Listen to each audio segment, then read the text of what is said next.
Welcome to the program, and I'm Varun Tiwari. Today with me, Yolandi and Ronnie.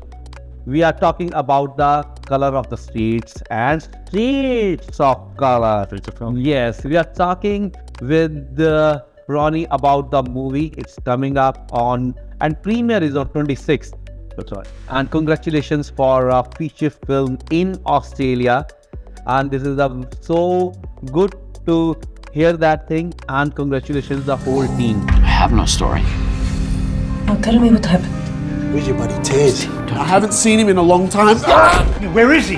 Because of the drugs. What about the baby? Tina! Where are my rights? You control your life, son, not the other way around. Get in your work box. You never know what's going to punch you in the back of the head. First of all, I'm talking with the producers. And so, what is your experience and how we have started the journey? Well, Ronnie and I worked on another project together, a few projects actually, and the budget became too big. And we thought, okay, let's make something that's more easy, lower budget, easier to execute. And Ronnie always wanted to tell his life story. And we said, okay, that's going to be the movie that we're going to make. And he started writing. And the rest is history, really. That's beautiful. Ronnie, as I want to know that when you start writing, so then you think like that you want to act in the movie or you want to behind the camera? No, I've always, as a small child, I've always loved, being behind the camera. I did some drama in school and things like that, but I knew that I was a storyteller. I like to tell stories, especially stories that are important to, our society. So this story came out of me growing up, faced a lot of racism. I grew up in the 80s as a child and in the 90s as a teenager, and I used to get called a lot of things for the color of my skin, and being born in Australia, not actually my parents came here from Egypt. It's always been hard for us growing up with Australians and then trying to assimilate and be like Australian people, So I knew that one day that this story was going to be very important to tell, about the racism and what we face, and just growing up in Western Sydney, it's very different to the city areas and all that. So I just thought, let's tell a really good story with a lot of drama and a lot of emotion, and that people can, people from other countries they can relate to. I heard like that this story all goes around to the Western Sydney. Yes, yeah, we shot all the way around Western Sydney. We shot in predominantly in the Mount Druitt area, the Blacktown Council area, Penrith area, and all other surrounding areas. And we can say that this is based on the real story? Yes, so this is really based on, what we say we're loosely based, a little bit based on my life, but if it hasn't happened to me, it has happened to people that I know, that I grew up with as well. And we put a little bit of a Hollywood edge to it as well, make it a little bit more exciting, so there's a bit of action and, guns and drive-bys and all that sort of stuff, which does actually happen in Western Sydney. So we tried to make a film that had a message, but also very entertaining as well. When the names come, Street of Colors, so means producers, directors, executive producers, Yeah, sure. when you're sitting on the name, so how hard to decide the name? So We had a different name first. we did. 2770. It was the postcode of Postcode. the Mount Druitt area, which shares a lot of different suburbs in the Mount Druitt area, which is where I grew up. And then we thought it's going to sound like maybe if people think it's a sci-fi future. Yeah, like the year 2770, so we had to change the title. But yeah, it's good that you asked that question, because Streets of Color means all the different colors of people, skin colors, religions, culture, languages. That's what Streets of Color encapsulates. It's all those different things, that especially in Western Sydney, there's so much culture. And when you go into the city, into those areas, there's not as much culture as there is in Western Sydney. Even with music and artists and all that sort of things, you find that there's a very vibrant culture, and that's why I want to make a movie about Western Sydney. Oh wow.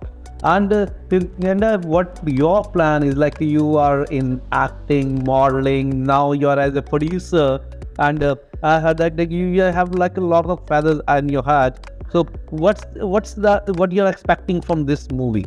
Okay, first of all, I have given now up modeling and pageantry because I'm too old now. You're still very, very beautiful. Thank you.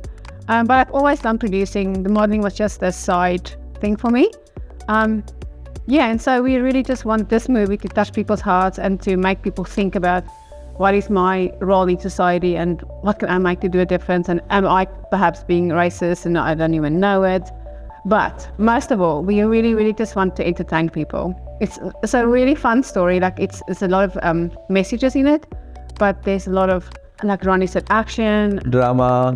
Yeah. There's got a really good story, but it also has the action, like, you know, Yeah. saying as well, you know. so very entertaining. We just really want to entertain people. Very good story. We want to hear from you any of the behind scene you remember your memories when shooting going on, something excited or something, what's going on or no, any of your memory? Yes, I know one about him.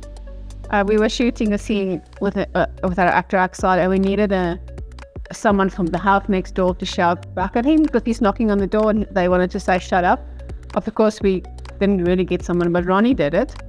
And he was shouting all these funny things to him, and it was the whole everyone. I was an actor off screen yelling something at the main actor in the frame of the camera. Yeah, and everyone just laughed at him. It was very funny. Yeah, it was a very funny story, you know. I was like the angry neighbor because he's knocking on the door. It's a very, very emotional scene where the main actor wants to see his son, but he's not allowed to see his son because there's a police order on him. He's not allowed to see his son, and banging on the door with his ex-girlfriend. I want to see my kid. And of course, because it's the middle of the night, he's making a lot of noise and he's screaming. So we needed somebody to yell at them, you know, shut up, and you know. So I did that off camera, and everybody was laughing, and it was a really good scene. Yeah. That's the beautiful. Yeah. I'm talking about your team, your executive producer, Dr. Rajan. I'm talking about your all team members. How you find out all the team members? Because when you're especially work on a special subject, when you're choosing the actors, it is not easy to work with. Choosing is the right time, and in the end, now when you already go with that journey, what do you feel?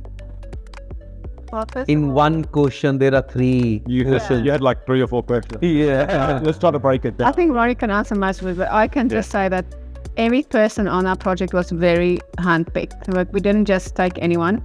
There had to be exactly the right actor, exactly the right crew. It took a long time to find everyone, but Ronnie's got a very good eye for that. So Yeah, I spent the whole of 2018 just on casting.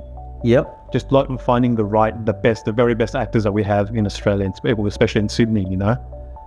So it took a very long time doing a lot of auditions, and they come back for callback auditions.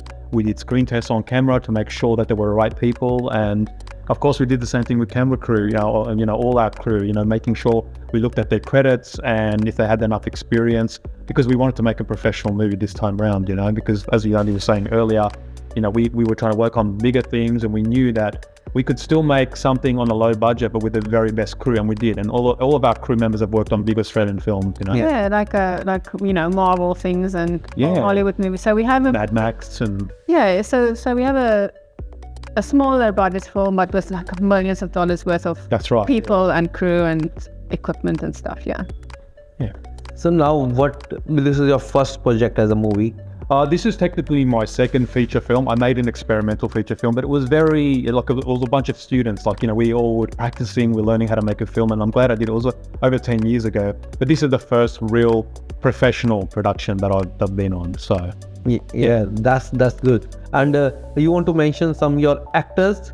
yeah, so our main actor, his name is Rahel Roman. He's a very exceptionally talented actor. He recently played Mozart at the Opera House Okay. for its 50th anniversary. So he's in a lot of projects at the moment. He's in a TV series, Yeah, he's just done a Channel 9 TV series called Human Error. Human Errors, which is coming out soon. Yeah, he's on Apple TV, Shantaram. Yes. A lot of Yeah. like we can sit all day. Yeah. Projects. So he's actually got a film coming up called Wizards, which is a Brad Pitt produced film from Plan B Entertainment, which is Brad Pitt's production company. So, Wow. yeah, and he's worked with some big Hollywood actors, which I think they were shooting in Queensland a few years ago. So yeah. And how you met Dr. Rajan as well, the executive producer. I met Dr. Raj through Yolandi, so she can tell you the story. Yes, I met Dr. Raj through your event. We're all connected. What time was it? What year was it? It is 2014-15. We done Dream Girls with Navneet. I was hosting. I was the MC on stage, and that night I met Dr. Rosh. He came to say hello, and this is who I am. And then we just stayed friends and stayed in contact. Yeah, and he's always tried to be involved in our projects, and he's been probably our biggest supporter. He's like, we call him the godfather of Streets of Colour, because he's always there. He's always supporting us, making sure everything's going well, checking on things, and it's such a great chief executive producer, and such a beautiful human being. There's not another generous person that I've met like Dr. Rosh. That's beautiful, and the beautiful words from you. Yeah. And because the people need a genuine support to this project, and very hard to find it up. Correct. As well. Yeah. When we are talking about some real stories, as a writer, you can understand. After then, you get the opportunity to direct as well. That's right. Because that is fair enough. Who is the writer? That's a baby for him, and he's going in the right direction as well. Yeah, because that is so important when people think like that. So it's very, very nice. So That's right. I congratulate you once again, and for the future projects as well. And I just want to know that in 2018 you're looking 1 year for looking the actors, you know. Yeah, 1 year. Now 2023, one actor is ready. Let's talk. And on screen, I'm getting the role in your next project. and I just want to say, Ki, you're doing very, very well. And if you want to do the acting we have in the Bollywood, as I told you that in the Bollywood, you're like a Bogambo. And that's the fun part, and I really want to congratulate you both, and as a producer and as a director, writer and actors, and congratulate your whole team. And we want to see, and everybody can see that movie on the premiere. Yeah. 26th of June. Yeah. Yep. And you want to give some details? Yeah, so 26th of June at 7 p.m. It's at the Orpheum in Cremorne, which is close to Mosman. And when you arrive, you get a glass of champagne. Free champagne. Yeah. Will you Red carpet. Questions and answers afterwards. Yeah, we're doing a Q&A with me and two of the actors as well. So. And then we have a networking, just drinks afterwards where you can celebrate. So guys, please be there. We'd love to see you all. Thank you.